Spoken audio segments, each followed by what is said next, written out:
601년 첫째 달 곧 그 달 초하룻날에 땅 위에서 물이 거친지라 노아가 방주 뚜껑을 제치고 본즉 지면에서 물이 거쳤더니 둘째 달 20일의 날에 땅이 말랐더라.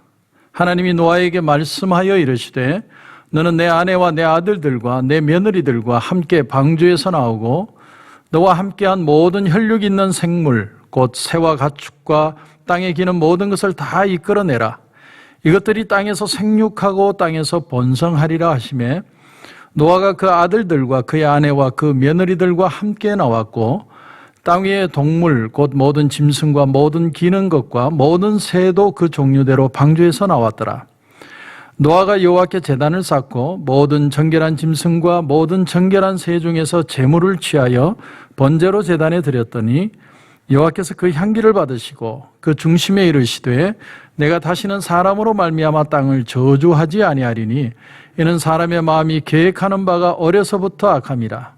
내가 전에 행한 것 같이 모든 생물을 다시 멸하지 아니하리니 땅이 있을 동안에는 심음과 거둠과 추위와 더위와 여름과 겨울과 낮과 밤이 쉬지 아니하리라. 아멘.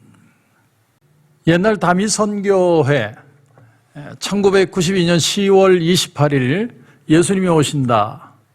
이장님 목사를 중심으로 해서 종말론자들, 그래서 아주 크게 사회에 센세이션을 일으켰었던 때가 있죠. 근데 참 재밌는 사실이 그들이 찬송가를 부르는데 찬송가 가사를 개사해서 불렀다는 거예요. 뭐라고 불렀냐면 주님 다시 오실 날을 우리 알 수 있으니 알 수 있다고 불렀다는 거예요. 아니, 그날과 그 신을 아무도 모른다고 그랬는데 자기들은 알 수 있다고 열심히 불렀다는 거예요. 근데 10월 28일이 되니까 예수님이 오지 않았죠. 그래서 나중에 물어봤습니다. 그날과 그 시를 알 수 없고 천사도 알 수 없고 인자도 알 수 없고 하나님 아버지만 알 수 있다고 그랬는데 너희들은 뭘 알 수 있다는 말이냐? 그러니까 그 사람들이 한 말이 뭐냐면 그 날과 그 시를 모른다고 그랬지 해와 달을 모른다고 하지 않았느냐는 거예요. 해와 달은 알 수 있다라는 거예요. 이게 무슨 말이 안 되는 소리입니까? 여러분, 그 날과 그 시간을 모른다는 건 시간 전체라는 개념을 모른다는 것이지 뭐 이건 알고 저거는 모르고 그런 개념으로 하나님이 말씀하신 것이 아니라는 것이죠. 오늘 이제 특세 첫 시간입니다. 오늘 제가 여러분에게 어떤 말씀을 드릴까 참 고민하면서 저도 오늘 이 특세 첫날을 시작하는데 저는 창세기 8장을 택했습니다. 이 땅에 엄청난 홍수가 40일 동안 폭우가 쏟아졌습니다. 이 하루 24시간 40일 동안 비가 내렸다고 생각해 보십시오. 하늘에서 비가 내리고 땅에서도 물이 터졌다고 그랬습니다. 그래서 엄청난 비가 내린 거예요. 그리고 홍수 기간은 총 1년 10일이 걸렸습니다. 막 집중적으로 부은 건 40일이고요. 그렇게 해서 이 비가 드디어 그쳤습니다. 그리고 노아가 방주 뚜껑을 열어 젖힌 거죠. 노아가 600세 되던 해 2월 17일에 비가 시작이 되었는데 물이 거치고 땅이 마르고 그래서 노아가 방주 밖으로 나온 것은 601세 되던 해 2월 27일입니다. 만 1년 10일이 걸린 거예요. 1년 10일. 자, 우리가 지난해 3월 둘째 주에 교회 문을 닫았어요. 그러면 이 논리로 한다면 3월 셋째 주나 넷째 주에 열면 기가 막힐 것 같아요. 제가 무슨 돗자리 깔았다고 얘기하는 것도 아니고 그렇게 된다고 주장하는 것도 아닙니다. 그렇게 됐으면 좋겠어요. 왜냐하면 3월 마지막 주가 우리 교회 창립 예배니까. 또 압니까? 어떻게 하나님이 역사하실지. 그런데 만 1년 10일 동안 노아가 방주 안에 있는데 주목할 사실은 이 방주 안에 있던 생명체가 하나도 죽지 않았다는 거예요. 하나도 생명체가 죽지 않았다. 여러분, 신학자들은 이 방주를 이렇게 표현합니다. 방주는 바로 교회를 뜻하는 것이고 바로 이 교회라는 배를 타고 세상이라는 물 위에 떠 있었다. 이렇게 표현을 했습니다. 여기서 우리가 하나 유추해 볼 수 있는 게 있습니다. 그것이 뭐냐면 방주 안에서는 출산도 일어나지 않았을 것이다라는 겁니다. 만약에 그 안에서 새끼를 낳고 이런 일들이 일어나면 얼마나 혼잡했겠습니까? 그리고 또 한 가지 우리가 알 수 있는 사실은 그 안에 병드는 것도 없었을 것이다. 병드는 것도. 고통이나 병들미나 죽음이 없었다는 거죠. 그러니까 우리는 여기서 뭘 하나 깨닫느냐면 하나님이 나와 함께 하시는 시간. 내가 지금 답답하고 해결이 안 되고 이 속에 갇혀있는 것 같은 힘들고 지친 시간인데 그 시간이 하나님이 나와 함께 하시는 시간이다라는 거예요.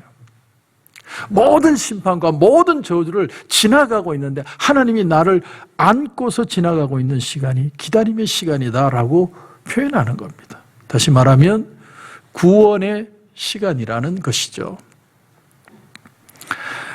아무것도 보이지 않는 그곳에서 그들은 예배드리고 하나님을 기억하고 훈련되는 시간으로 보냅니다.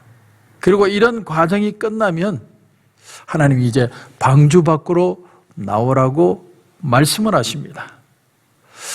자, 노아가 방주 안에 있는 동안 그 1년 10개월 동안 노아는 기다리고 또 기다렸습니다. 여러분 도전합니다. 신앙이란 기다림입니다. 기다림. 하나님을 기다릴 수 있느냐? 내가 기다리면서 훈련이 되고 기다리면서 성숙해지고 기다리면서 우리 신앙의 근육이 생기는 겁니다. 그 속에서 우리는 더 귀하고 아름다운 삶으로 만들어져 가는 것이죠. 사람이 뭔가를 오랫동안 기다리다 보면 사람들이 그런 질문을 할 때가 있습니다. 당신 아직도 그거 하고 있냐고. 아니, 아직도 그거 하세요? 아직도 운동하세요? 아직도 거기에 다니세요? 우스갯소리로 아직도 그 교회에 다니세요? 그런 소리 하면 안 되겠지만 요즘 시대에는 아마 나중엔 사람들이 이런 걸 질문할지도 모르겠죠. 아직도 그 사람하고 사세요? 그러면 안 되겠지만 아직도 무언가를 하고 있다는 그 말 속에는 보통 사람들이 포기하고 내려놓고 더 이상 그걸 하지 않고 딴 방법을 찾는데 계속해서 변함없이 그것을 하고 있을 때 아직도라는 표현 속에 우리는 뭘 하나 느낄 수 있느냐면 변함없이 그것을 하고 있는 모습을 발견하게 됩니다. 그런데 여러분, 신앙이라는 건 아직도라는 게 없습니다. 우리는 하나님이 우리를 부르실 때까지 신앙의 삶을 사는 거죠. 그래서 성경은 뭐라고 얘기합니까?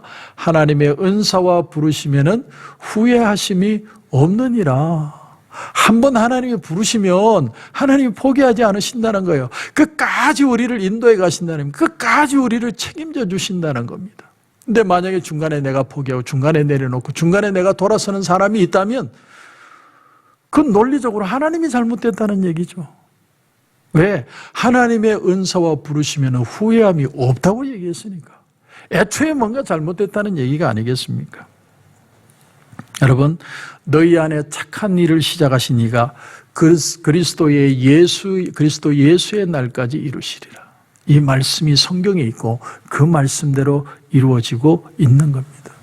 그래서 주님은 믿음의 주여 온전케 하시는 주다라고 표현을 합니다. 주님이 시작하셨다면 주님은 반드시 온전케 하여 주신다는 것이죠. 자, 그래서 오늘 말씀에 14절 이하에 다시 보시면 둘째 달 20일의 날에 땅이 말랐더라. 하나님이 노아에게 말씀하여 이르시되. 자, 이 말씀을 보면서 우리가 정말 처음으로 깨달아야 될 사실이 뭐냐면 땅이 말랐는데, 땅이 말랐어요. 그걸 노아가 봤습니다. 방주 뚜껑을 열고 지켜봤습니다. 세상이 변하는 걸 보는 거죠. 세상이 비가 오던 시간이 있고 비가 멈추고 이제 땅이 마르는 게 점점 느껴집니다. 비둘기 까마귀를 내보내고 그리고 비둘기가 새싹을 물고 오고 땅이 이제는 물이 그쳤다, 비가 그쳤다, 이제는 땅이 마른 땅이 되었다는 사실을 다 알고 있는데 그런데 노아가 나가질 않아요. 여러분, 이게 놀라운 사실입니다. 여러분, 신앙은 하나님을 앞서지 않는 것입니다. 하나님을 앞서지 않는 거예요. 노아는 자기 판단대로 자기가 예측해서 자기가 행동하고 자기가 무언가를 결정하지 않습니다. 기다리는 거예요. 근데 그 기다리는 동안 동물도 죽지 않고 사람도 죽지 않고 모두가 하나님이 기다림 속에 안전하게 지켜주고 계십니다. 자, 그런데 드디어 하나님의 음성이 들려와요. 여러분 16절 이하를 보면 이렇게 되어 있습니다. 너는 내 아내와 내 아들들과 내 며느리들과 함께 방주에서 나오고 너와 함께한 모든 혈육 있는 생물 곧 새와 가축과 땅에 기는 모든 것을 다 이끌어내라. 이것들이 땅에서 생육하고 땅에서 번성하리라. 하나님의 말씀이 드디어 들려왔는데 뭐라고 얘기를 하시냐면 이제 방주에서 나와라. 이제 구원의 시간은 끝났고 이제는 번성의 번영의 시간이다. 하나님이 그렇게 말씀하시는 거예요. 그래서 하나님 말씀이 땅에서 생육하고 번성하라. 생육하고 땅에서 번성하라. 놀라운 사실은 이 세상을 홍수로 멸하신 후에 하나님이 어떻게 하시냐면 번성의 축복을 말씀하고 계신다는 사실이에요. 하나님 우리가 아무도 아프지 않고 병들지 않고 문제가 생기지 않고 어려움 당하지 않고 하는 그 구원의 시간이 있었다면 지금 하나님의 음성이 다시 들려올 때는 너는 다시 번성하라는 거예요. 축복한다는 거예요. 하나님이 우리 교회도 번성하게 하실 줄 믿습니다. 저와 여러분의 가정과 여러분의 비즈니스도 하나님이 축복하여 주실 겁니다. 이것이 하나님의 축복의 말씀이라는 거예요. 우리의 기다림의 시간이 있다면 하나님이 우리를 축복하는 시간이 이제 시작된다는 거예요. 자, 그런데 노아 그 가족이 다 방주에서 나온 뒤에 그들이 제일 먼저 한 일이 뭐였나? 오늘 20절을 보십시오. 20절을 보시면 노아가 여호와께 제단을 쌓고 모든 정결한 짐승과 모든 정결한 새 중에서 제물을 취하여 번제로 제단에 드렸더니, 자, 노아와 그 가족들이 나왔을 때 참 세상을 보니까 기가 막혔을 겁니다. 생각해 보세요. 온 세상이 시체, 쓰레기들, 온 세상이 얼마나 혼잡스럽습니까? 모든 게 메이스업 돼 있는. 그래서 빨리 가서 무슨 먹을 것 찾고 집 짓고 어떻게 살 궁리를 해야 되는데 이 노아의 가족들이 가장 먼저 한 일이 뭐냐면 하나님 앞에 제사, 하나님 앞에 예배를 제일 먼저 드렸다는 거예요. 하나님을 기억하는 일을 가장 먼저 했다라는 사실입니다. 사랑하는 성도 여러분, 도전합니다.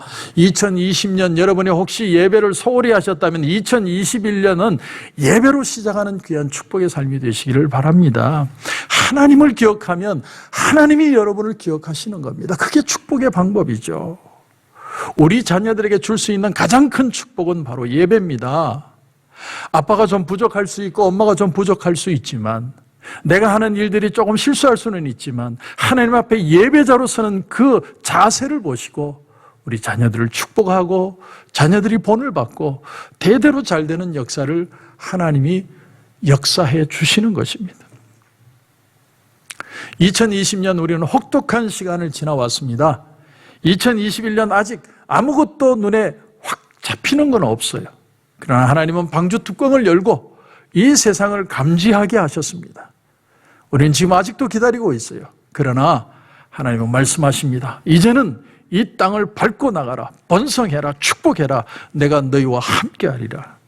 하나님이 보호와 지킴의 시간이 있었다면 이제는 번성과 축복의 시간으로 하나님이 우리를 역사해 주시는 겁니다. 그런데 여러분, 절대로 잊지 마세요.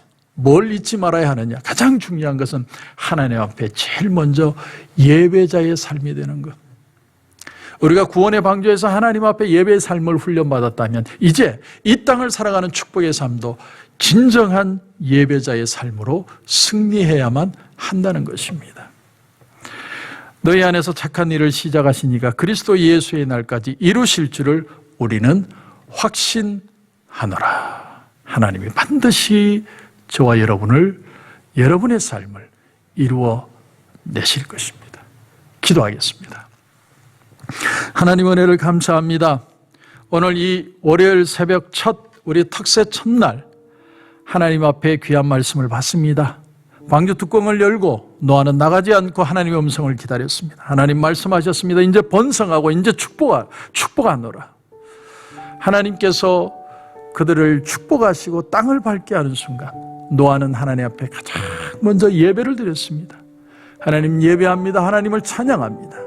이제 우리가 2020년을 조금은 소홀히 하고 조금은 낙심하고 보냈다면 2021년은 더 하나님 앞에 예배자가 되게 하시고 예배의 축복과 예배의 능력을 경험하는 한 해가 되게 하여 주시옵소서. 하나님께서 큰 은혜로 함께 하실 줄 믿고 예수님의 이름으로 기도드립니다. 아멘.